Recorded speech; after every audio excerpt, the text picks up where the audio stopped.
Bismillahirrahmanirrahim. Assalamualaikum warahmatullahi wabarakatuh. Waalaikumsalam. Baik, selamat datang ke kelas sejarah untuk tingkatan 4 tahun 2021. Apa khabar semua? Sihat? Alhamdulillah. Alhamdulillah. Okay, kita ada 58 orang semuanya. Cikgu tak ingatlah total untuk 3 kelas ni berapa orang. Nanti cikgu cek kemudian lah.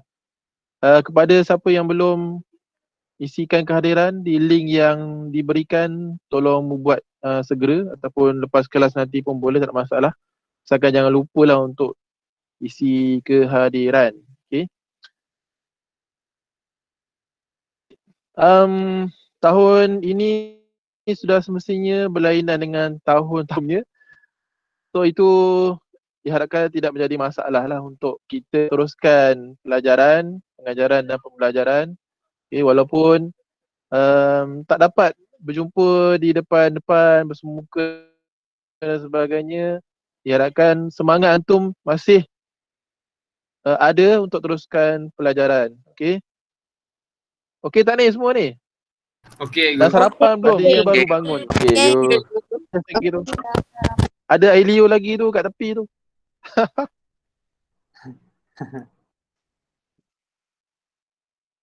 Okey.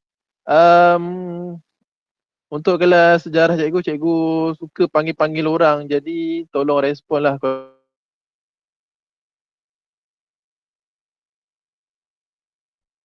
Malulah bukannya kita berwajah lain kan. Hidung tetap satu dan berlubang dua.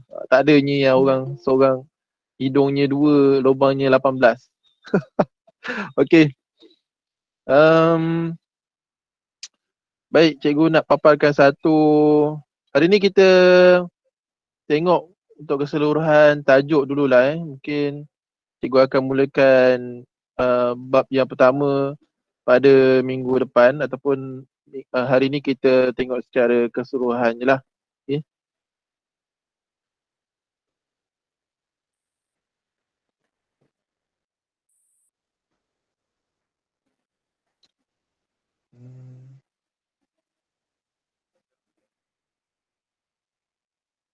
Window.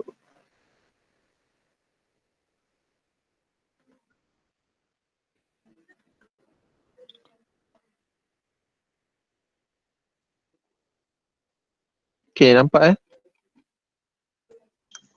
Nampak. Nampak. Okay, baik. Untuk tingkatan 4 ni, antum akan belajar berapa bab agak-agaknya? 10. 10 bab. Okay. 10 itu. bab.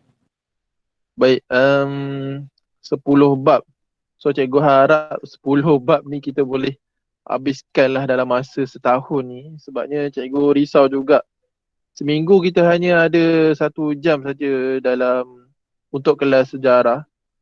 Kemudian belum tolak lagi cuti ataupun keadaan-keadaan yang kita sendiri pun tak tahu macam mana. So cikgu harapkan fokus antum tu sangat diberikan dengan lebih lah. Okay. Baik. Untuk 10 bab ni dalam tingkatan 4, rata-ratanya semuanya kita akan belajar berkaitan dengan sejarah Malaysia sendirilah. Okay, sejarah Malaysia sendiri. Kita dah tak ada dah tengok berkaitan dengan sejarah luar negara dan sebagainya. Namun dalam membincangkan tentang silibus tingkatan 4 ni juga, cikgu akan ambil jugalah beberapa contoh daripada negara-negara selain negara kita sendiri, utamanya negara yang berkaitan dengan negara Asia Tenggara, negara-negara penjajah Barat, iaitu British, Jepun, gerakan-gerakan komunis dan sebagainya yang berkaitan dengan sejarah negara kita lah. Okay. Ada soalan boleh terus tanyakan. Ada masalah? Baik. Okey. Untuk bab 1 ni iaitu warisan negara bangsa, okey. Warisan negara bangsa. Siapa tahu maksud warisan?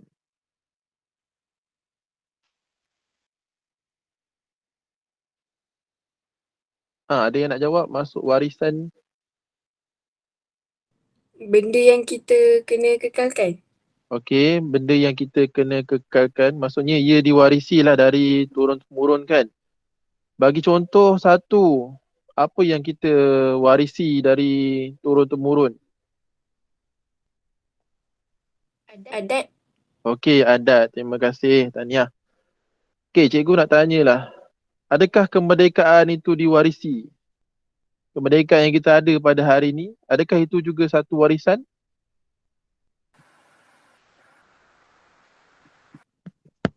Ya go, ya. Okey, kalau ya, maksudnya kita, apa yang kita kena buat dengan kedaulatan negara ni, dengan kemerdekaan negara ni? Adakah kita perlu kekalkan warisan ini ataupun kita just melihatnya saja tanpa buat apa-apa, ataupun apa yang kita kena buat? Kena kekalkan kau. Okay, bagaimana cara nak kekalkan warisan ni? Antaranya lah yang paling mudah sekali. Menyambut hari kemerdekaan setiap tahun. Menyambut hari kemerdekaan setiap tahun, okey. Betul juga. Selain tu yang paling simple sekali. Kalau nak tunggu hari merdeka, kena tunggu bulan 8. Ni yang paling simple sekali. Apa agak-agaknya? Nak menjaga warisan negara ni. Yang paling Kena simple ingat. sekali. Macam mana? Kena ingat. Okey. Kena ingat. Ingat apa tu? Ingat tarikh. Tarikh berkaitan dengan sejarah kan. Okay, dalam proses mengingat tu kita buat apa tu? Buat museum cikgu. Terus buat museum. Okey. Museum tu jauh sangat tu. Ni yang paling dekat ni. Dengar Nyanyi kat lagu Dengar kat Nyanyi ni lagu ingat negara aku. jasa pada Nyanyi tokoh. lagu negara aku, kita tak buat hari-hari. Belajar sejarah.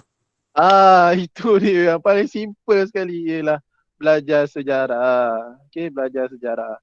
So, macam mana nak menghargai warisan yang ada pada hari ni lah, dengan kita mempelajarinya lah. Dengan kita mempelajarinya. So kalau kita tak belajar, kita tak tahu apa sebenarnya yang kita nak hargai warisan tu. Okay. So it's the simple fact lah, simple fakta. Baik, seterusnya untuk bab 2, antum akan didedahkan dengan kebangkitan nasionalisme. What's mean by nationalism? Siapa tahu maksud nasionalisme? Cara ringkas ni lah yang antum tahu apa dia nasionalisme ni.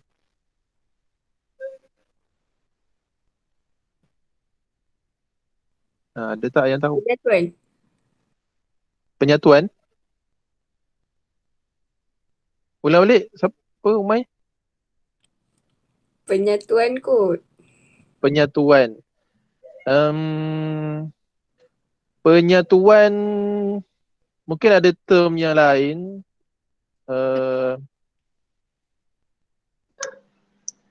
Nak memerdekakan negara? Nak memerdekakan negara, okey, boleh diterima. Cinta akan negara cikgu. Cinta akan negara itu satu unsur dalam nasionalisme, betul. Ataupun lebih tepat lagi, cinta akan negara ni kita gunakan term sikit ialah patriotisme. Nasionalisme. Apa itu nasionalisme? Semangat kebangsaan. Okey, semangat kebangsaan. Itu cikgu terimalah. Semangat kebangsaan. Okey. Sedang kata nasionalisme ni ialah semangat kebangsaan ikut kepada negara masing-masing lah. Sebagai contoh, di negara Eropah. Di negara Eropah dulu pun sebelum mereka ni kebanyakannya ada yang tidak dijajah.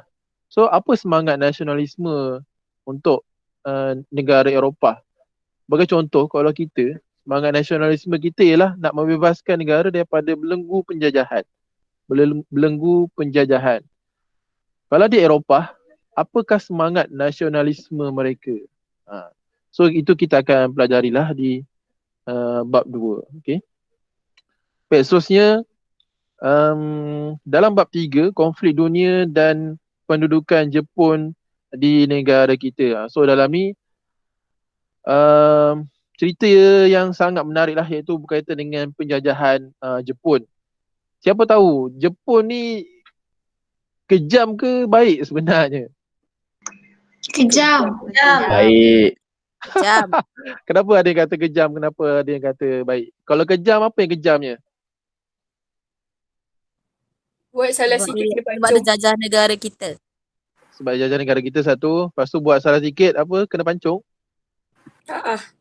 Okey, kena pancung. Selain tu, Penindasan.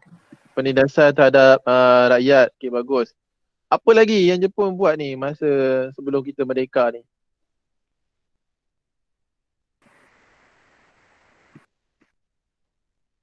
Siapa tahu? Buat macam negara sendiri. Buat macam negara sendiri. Okey, betul lah, sebab dia dah jajah tanah Melayu, so dia jadikanlah tanah Melayu ni sebagai tanah jajahan. So dah macam negara mereka sendiri dah. Okey, tadi ada yang kata Jepun ni baik. Apa yang baik itu? Apa sisi baiknya tu?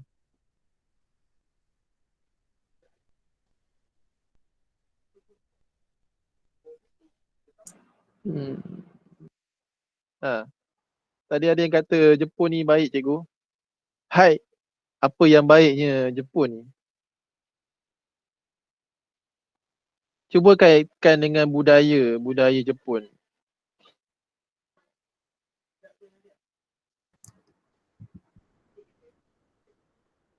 Apa budaya Jepun yang antum tahu?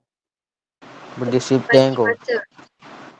Berdisiplin, okey, betul. Satu lagi? Pembersih tu. Okey, pembersih. Tepati masa. Okey. Tepati masa. Cikgu nak highlightkan tepati masa lah. Jepun ni dia sangat mengamalkan disiplin yang tinggi. Okay. Sebagai contohnya lah, kita boleh lihat disiplin askar-askar mereka. Selain disiplin yang tinggi, mereka juga mengamalkan kepatuhan yang tinggi lah terhadap ketua ataupun terhadap maharaja mereka. Sebagai contoh, kalau maharaja tu turunkan arahan untuk bunuh tawanan dan sebagainya, siapa-siapa saja. So askar-askar ni tanpa rasa tolak arahan tu, dia akan buat dengan serta-merta ataupun dengan bersungguh-sungguh lah. Mungkin ada orang yang dia susah ataupun dia teragak-agak kan nak bunuh orang je lah. Nak bunuh orang kot, satu benda yang sangat kejam. Tapi untuk askar Jepun ni, dari segi kepatuhannya kepada ketua, kepada maharaja mereka, so dia akan buat perkara tersebut. Okay, perkara tersebut. Baik, di sisi baik yang lain ialah dari segi pertembungan budaya. Kalau antum tahu dulu semasa atuk nenek kita semasa dalam penjajahan Jepun ni, okay, mereka didedahkan dengan budaya-budaya Jepun. Sebagai contoh, kena nyanyi lagu Jepun, lagu kebangsaan Jepun. Kimigayo, kalau tak saya ingat cikgu, Kimigayo tajuknya. So pagi-pagi tu mereka kena nyanyilah. Dan sebagai contoh, kalau anak-anak yang pergi ke sekolah, semuanya akan diajar bahasa Jepun. Jadi di situ menunjukkan bahawa bahasa Jepun ni sangat penting lah bagi mereka, bagi orang Jepun, sehingga nak diberikan ataupun nak diajarkan kepada orang di tanah Melayu pada waktu tersebut. Okey, kita beralih ke bab 4. Okay, dalam bab 4 ni antum akan lihat era peralihan kuasa. Masa ni, masa Jepun datang tadi, British memang ada pertahankan tanah Melayu daripada kemarahan Jepun. Okay. British tu dia bersatu dengan askar-askar Melayu untuk menghalang kemarahan Jepun. Namun semua tu dilihat tidak berjaya lah. Sebab tentera-tentera Jepun telah menyusun strategi yang sangat baik pada ketika itu sehingga membolehkan mereka menguasai sepenuhnya tanah Melayu. Sepenuhnya tanah Melayu. Baik, seterusnya bila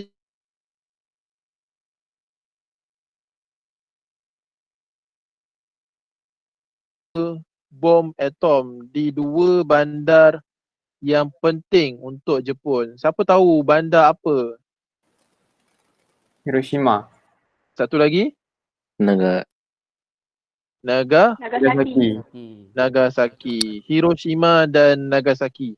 Dua bom atom yang telah dijatuhkan oleh tentera Amerika Syarikat. Amerika Syarikat ni sekutu pada British. Okay. So bila jatuhnya dua bom tersebut, itu sudah memberikan satu amaran yang keras kepada Jepun dan mereka pun menyerah kalah. So semua askar di jajahan Jepun menyerah diri, mereka pun menghantar pulang askar-askar mereka ke tanah air mereka sendirilah. Sebab sangat teruk kemusnahan yang diakibatkan oleh jatuhnya dua bom yang sangat bersejarah mengikut sejarah dunia. Okay. Seterusnya BMA, okay, kita akan lihat British Military Administration ataupun PTB, Pentadbiran Tentera British. Okay, Pentadbiran Tentera British bahasa Melayunya. So bila Jepun dah balik, British datang semula. British buat comeback dalam satu nama yang baru, BMA, British Military Administration. So maksudnya pentadbiran British yang berdasarkan ketenteraan. Okay. Antum bayangkan, masa pentadbiran British dulu sebelum kedatangan Jepun, okay, orang Melayu ni sudah dilihat selesa. Mereka menyangka kalau tak ada orang British, kalau tak ada Om Putih ni di tanah Melayu, orang Melayu akan susah. Kenapa orang Melayu akan susah? Sebabnya segala teknologi yang berkaitan dengan pertanian, ekonomi, peluang pekerjaan, pendidikan, infrastruktur, kemudahan dan sebagainya, kebanyakannya dibangunkan oleh British. Jadi dalam minda orang Melayu ni, mereka merasakan kalau British tidak ada, orang Melayu akan susah. Jadi semasa kedatangan Jepun, ada pihak daripada orang Melayu sendiri yang menyokong kepada gerakan Jepun ni. Orang Melayu sendiri yang menyokong kepada gerakan Jepun ni. Nanti kita akan tengoklah siapa orang-orangnya. Kenapa mereka menyokong kepada gerakan Jepun ni? Siapa tahu agak-agaknya?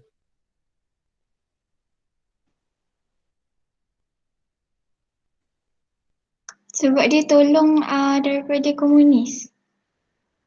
Kejap, komunis belum masuk lagi waktu ni.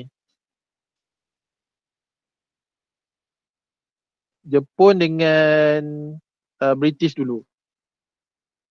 Agak-agaknya kenapa ada sebilangan orang Melayu yang menyokong pada gerakan Jepun ni? Sebab agak-agaknya apa? Mereka nak lari daripada apa?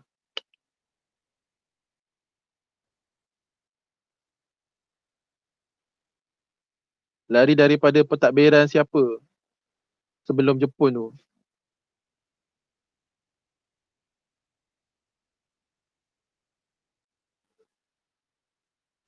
Pentadbiran British lah kan? Betul tak? Okey, daripada pentadbiran British lah. Okey, maksudnya di situ menunjukkan ada sebilangan orang Melayu ni yang menyertai ataupun yang mendukung gerakan Jepun sebab mereka tak nak British menguasai tanah Melayu. Jadi mereka sokong Jepun disebabkan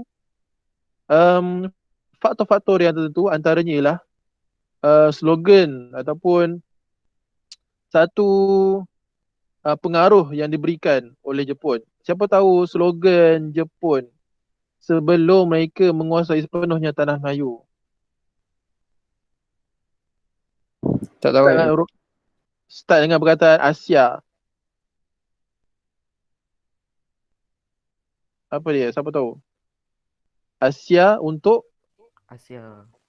Asia Bumi. untuk Asia. Okey, Asia untuk Asia. Okey. Slogan tu sangat kuat dia sangat memberikan pengaruh yang besar kepada penduduk di tanah Melayu.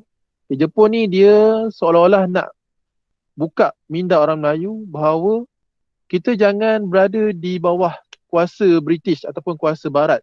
Sebabnya kita ada satu kuasa di timur sana, di Asia sana yang sama kuat ataupun lebih kuat daripada kuasa Barat, iaitu Jepun. So Jepun ni dia menunjukkan diri dan menjadi sebagai, boleh dikatakan sebagai satu hero lah, hero Asia. So itu nak menunjukkan sebagai satu strategi ataupun serangan psikologi lah ataupun pemikiran kepada penduduk di tanah Melayu supaya mereka menerima Jepun tu sebagai hero ataupun sebagai penyelamat, untuk tanah Melayu. Okay. Sebab tu di tanah Melayu sendiri semasa kedatangan Jepun tidak banyak penentangan yang diberikan oleh tokoh-tokoh di tanah Melayu sendiri. Semuanya yang kita selalu dengar yang berlaku penentangan yang hebat iaitu di Singapura. Waktu tu Singapura masih lagi tergolong dalam tanah Melayu. Siapa tahu siapa tokoh yang bermati-matian mempertahankan tanah Melayu sehinggalah ke akhir hayatnya di Singapura waktu tu. Nama dia start dengan huruf A. Ajas. Lieutenant apa? Adnan. Lieutenant Adnan. Okay, Lieutenant Adnan.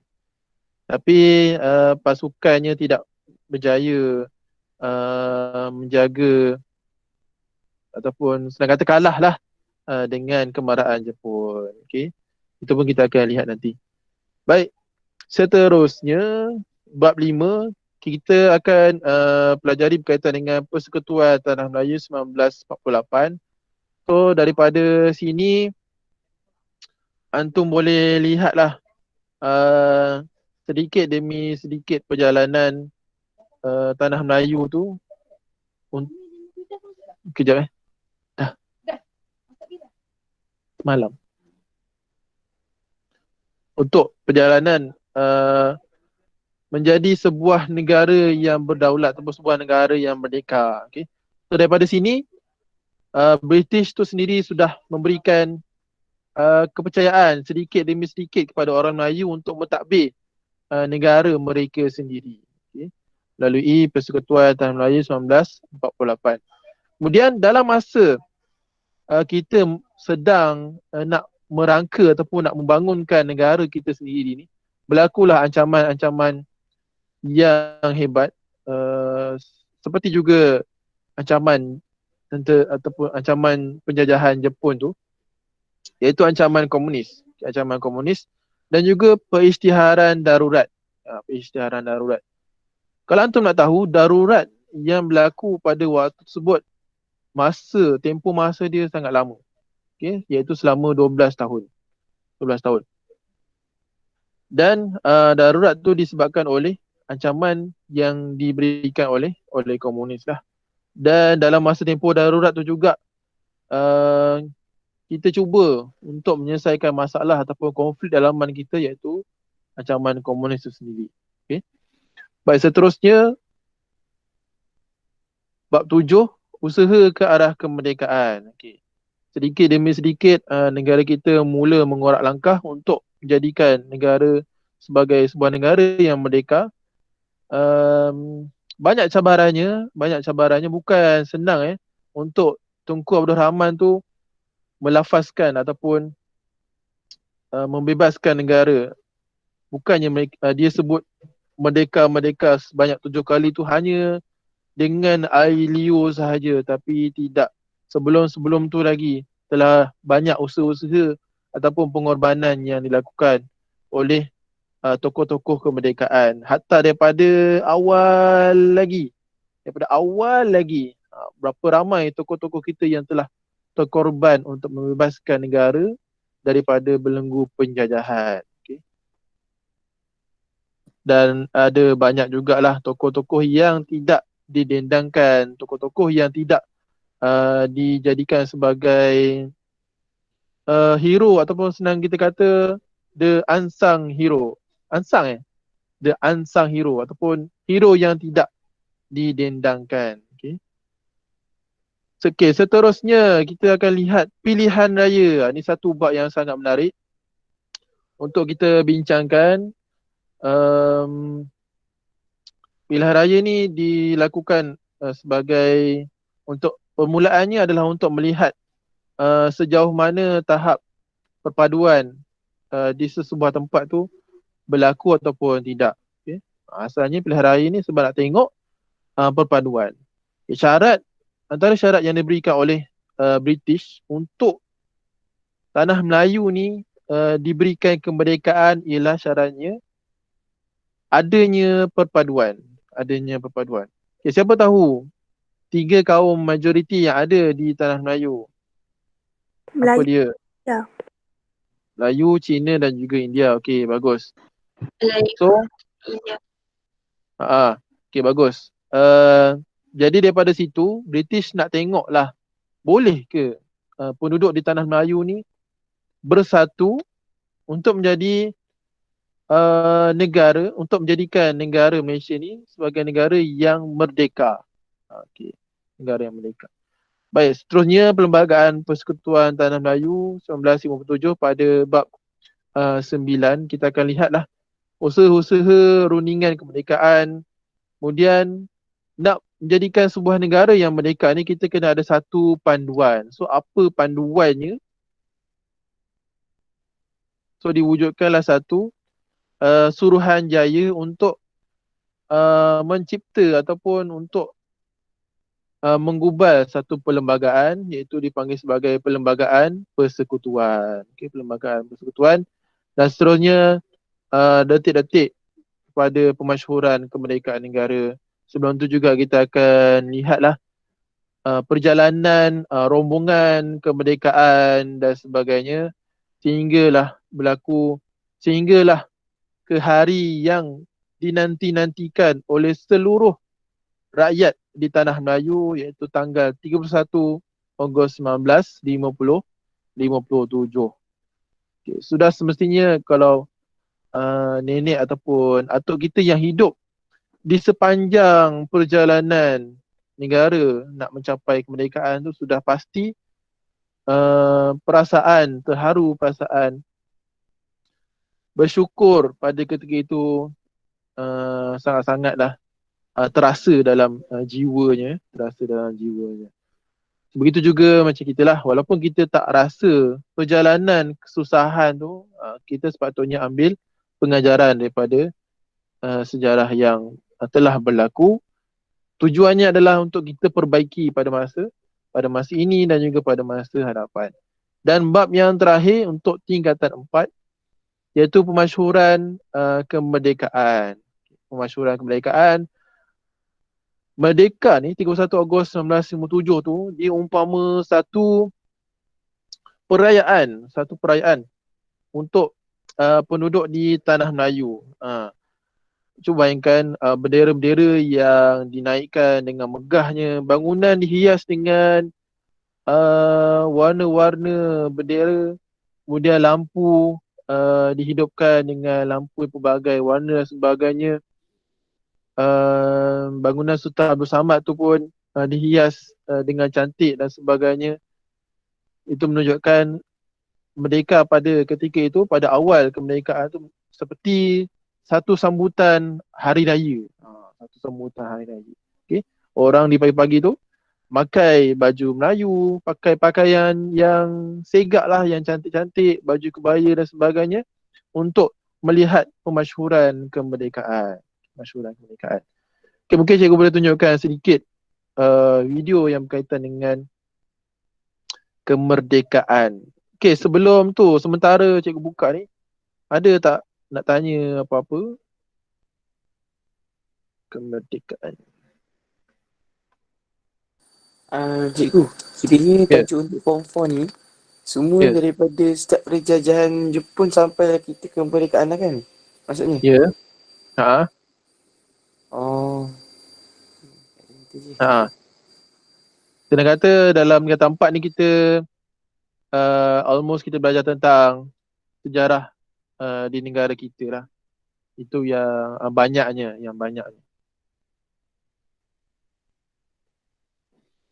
Ambang kemerdekaan 1957.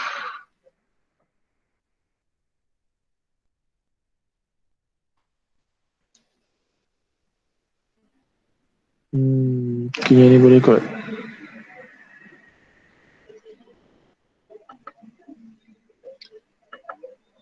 Cuba tengok kejap. Hari tu cikgu buka dia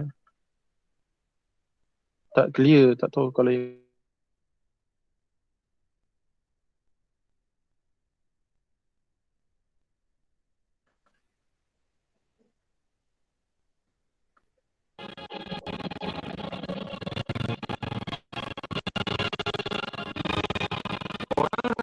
berhimpun di Stadium Merdeka. suara dia ni kan, dia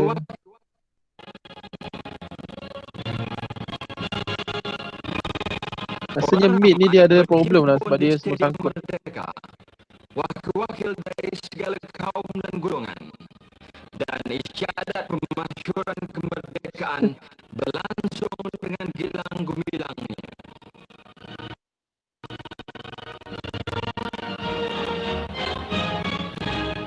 Tapi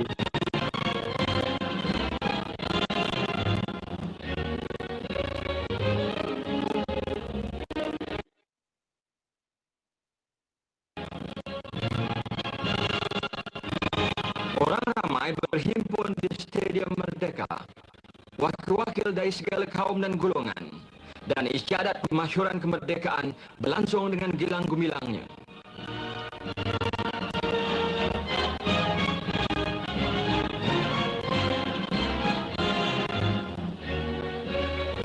Stadium Merdeka ketika itu penuh dengan orang. Tiba mengambil tempat.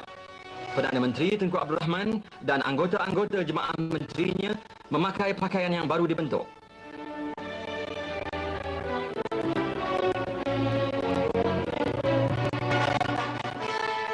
Dan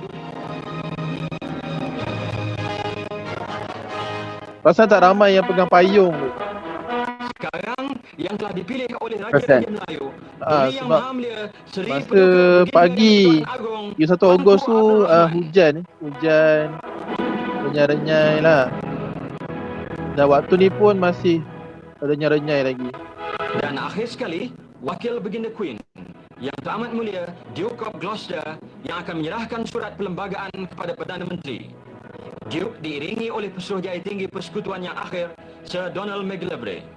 Okay, Sir Donald Macgillivray ni Pesuruhjaya Tinggi British yang terakhir di Tanah Melayu. Okay. Nanti kita akan lihatlah ada beberapa Pesuruhjaya Tinggi di Tanah Melayu. Dalam ucapannya, Duke menegaskan orang-orang Inggeris merasa bangga bahawa perhubungannya dengan Melaya berdasarkan kemahuan dan perasaan muhibbah pihak raja-raja dan dengan pemberian ini, maka terserahlah kuasa pemerintahan yang menjadikan Melaya bebas dan bertanggungjawab menentukan nasibnya sendiri.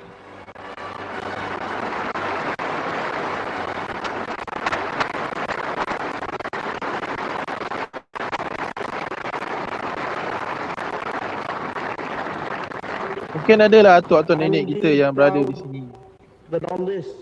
Kami akan sentiasa mengingatnya dengan kesyukuran, kata Perdana Menteri dalam ucapannya, bantuan yang telah kami terima dari Great Britain dalam perjalanan menuju kemerdekaan. Dengan nama Allah yang Maha Murah, yang Maha Kesian, akan kekal menjadi sebuah negara demokrasi yang merdeka dan yang berdaulat serta berdasarkan kepada kebebasan dan keadilan dan mengekalkan keamanan di antara segala Ni wakil-wakil British. Kuala Lumpur 31 hari bulan Ogos tahun 57. Semua kaum ada dah pada ketika itu. Merdeka! Merdeka! Gaungan kemerdekaan oleh Tunku Abdul Rahman Merdeka! sebagai bapa kemerdekaan negara. Merdeka! Sudah pastinya suasana ketika itu sukar untuk digambarkan dengan kata-kata lah. Lagu negaraku yang dimainkan, seingat cikgu, Sehingga orang yang lagu naikkan lagu negaraku bendera tu masih dimainkan hidup lagi. bagi kali yang pertama, Cikgu menzahirkan cuba perasaan cari di hati mereka. videonya. Sebab itu ada masuk dalam satu dokumentari.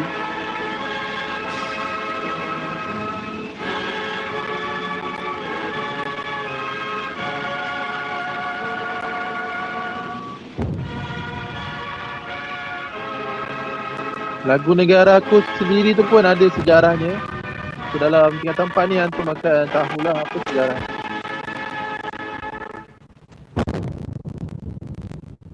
Tembakan meriam. Bendera berkibar-kibar, janji ditunaikan dan terciptalah sebuah negara dan kemerdekaan pun telah dicapai dengan perasaan muhibbah seperti itu. Okey, itu sajalah. Okey, ada soalan setakat ni? Kalau tak ada soalan, cikgu yang akan tanya soalan. Supaya antum tanya. Okey, ada soalan?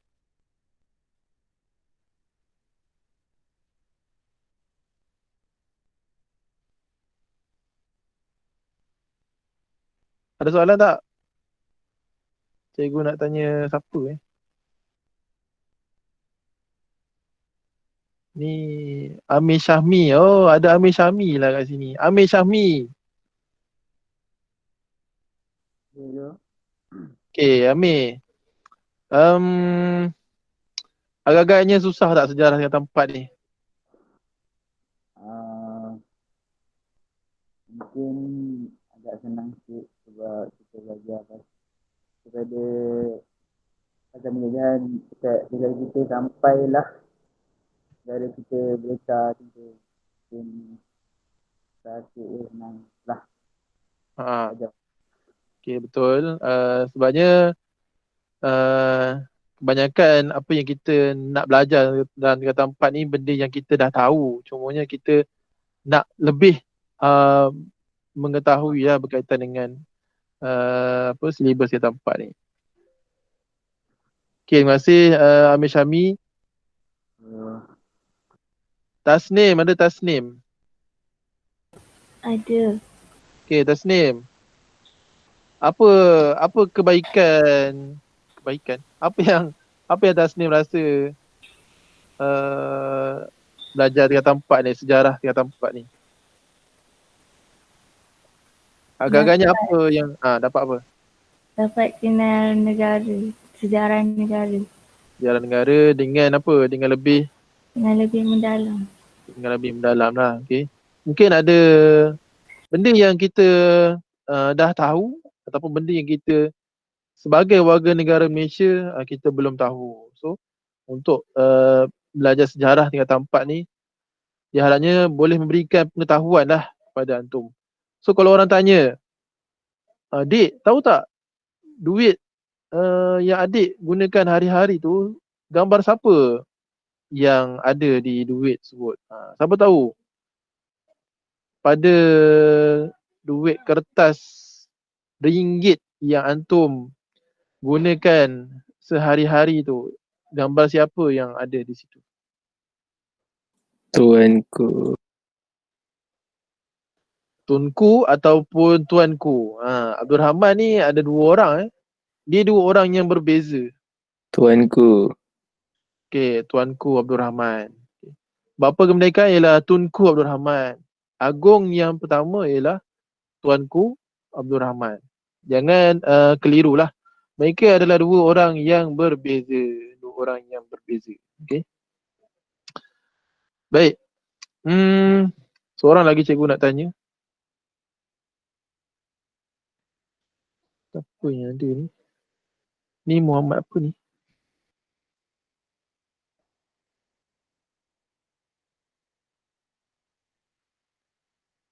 Akmal Irfan. Saya cikgu. Okey, Akmal. Agak-agaknya sejarah ni susah tak? InsyaAllah boleh cikgu. Sebab InsyaAllah semua boleh. berkaitan dengan sejarah Malaysia. Okey, semua berkaitan dengan sejarah Malaysia lah. Okey.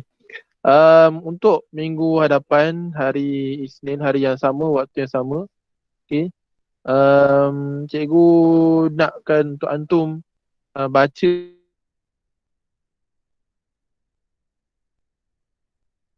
so keseluruhannya antum scroll belik semuanya. Bukan nak suruh baca satu konteks tu, tapi kalau ada masa untuk baca semua lagi bagus lah. Supaya bila cikgu ajar antum senang faham. Okay? Sebab kita bukan dalam kelas yang bersemuka. Kalau tak faham boleh senang nak interrupt balik dan sebagainya. Okay? Itu pun tak ada masalah pun kalau dalam kelas online boleh terus tanya. Tapi cikgu nakkan untuk antum baca dahulu supaya antum lebih senang untuk faham bila cikgu berikan pengajaran di kelas online. Okay, boleh? Boleh. Okay, baik. Nanti cikgu akan bagi nota. Antum tak payah buat nota. Cikgu akan bagi nota. Nota ringkasan lah supaya mudah untuk antum mengingat. Tapi untuk buku teks ni wajib baca. Okay. Baik, ada apa-apa soalan setakat ni?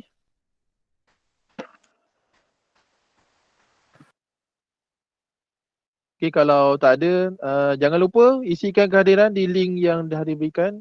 Dan kalau ada kawan-kawan yang ada masalah untuk akses Google Meet, minta BM cikgu segeralah. Sebab cikgu nak tahu juga, takut ada anak-anak yang tak ada dalam kelas ni. Okey, itu saja untuk hari ini. Terima kasih. Assalamualaikum warahmatullahi wabarakatuh. Assalamualaikum. Cikgu. Cikgu. Cikgu. Terima kasih, cikgu. Sama-sama.